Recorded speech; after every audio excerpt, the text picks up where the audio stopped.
ইয়াতে কাকৰিপাৰা জিপিৰ অন্তৰ্গত যিটো ইয়াত আমাৰ MG এনৰেগাৰ পৰা ৰাস্তাটো ধৰিছিল, এতিয়া হয়তো MG এনৰেগাৰ নামটো উঠি গ'ল, এইটো VBG ৰামজি স্কিমত কনভাৰ্ট হৈছে। যি হওক, ৰাস্তাটো গাঁৱৰ মানুহৰ অতিকেই প্ৰয়োজন।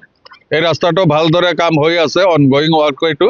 ইয়াত এটা মহিলাই, বাকী গাঁৱৰ সকলো মানুহে কয় ৰাস্তাটো লাগে, ভাল কাম হৈ আছে, কিন্তু এজনী মহিলাই এই ৰাস্তাটো কাৰণে বোলে তাৰ ঘৰত পানী উঠে আৰু কাকো নোকোৱাকৈয়ে কোৰেৰে এই ৰাস্তাটো অলপ কাটি দিছিল। এই সম্বন্ধে জিপিৰ পৰা কেছো ছাবমিট কৰিছে।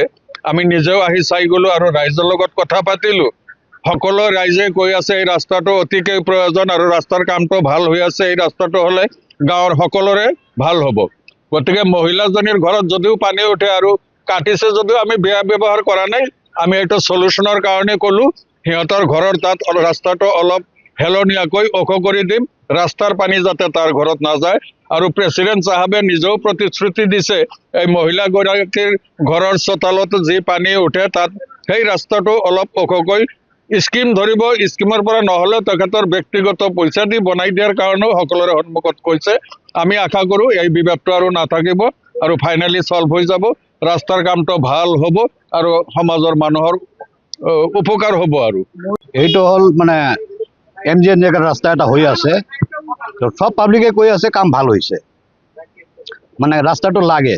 এতে সাজেদা নাম এজন, মানে ওয়াইফ অফ নূৰ কাসিম, সিহঁতে কৰিছে কি কৰি দি ৰাস্তাটো কাটি মানে তাৰ ঘৰত বোলে পানী সোমায়। এতিয়া ৰাস্তাও অলপ ওখ কৰোঁতে যদি তাৰ ঘৰত পানী সোমায়, এইটোতো ৰাস্তাৰ ৰিক্স নহয়। সিহঁতে ৰাস্তাটো কাটি দিছে। তো আমি বিডিঅ'ক মাতিছিলোঁ, বিডিঅ' আহি কমপ্লিট চাই গ'ল। বিডিঅ' পাব্লিকৰ এছেছমেণ্ট ল'লে, কি কয়। তো গোটেইখিনি শুনাৰ পিছত বিডিঅ' ছাৰে কৈ গ'ল যে আপোনালোকে কাম কৰক, কাম ভাল হৈছে, এইখিনি।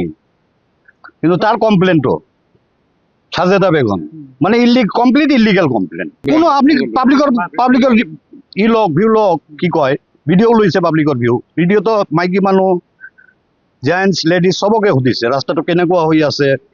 আজি যে মানুহ এই শুক্ৰবাৰ দিনা মছজিদত গৈ আছে, ইয়াতে 8ৰ ওপৰত পানী থাকিলে হয়। আজি মানে চবে ই পাত দি গৈ আছে, কোনো ই নাই। এটা ফেমিলি মানে এটা মাইকী, হয়, এজন মাইকীরই কমপ্লেন।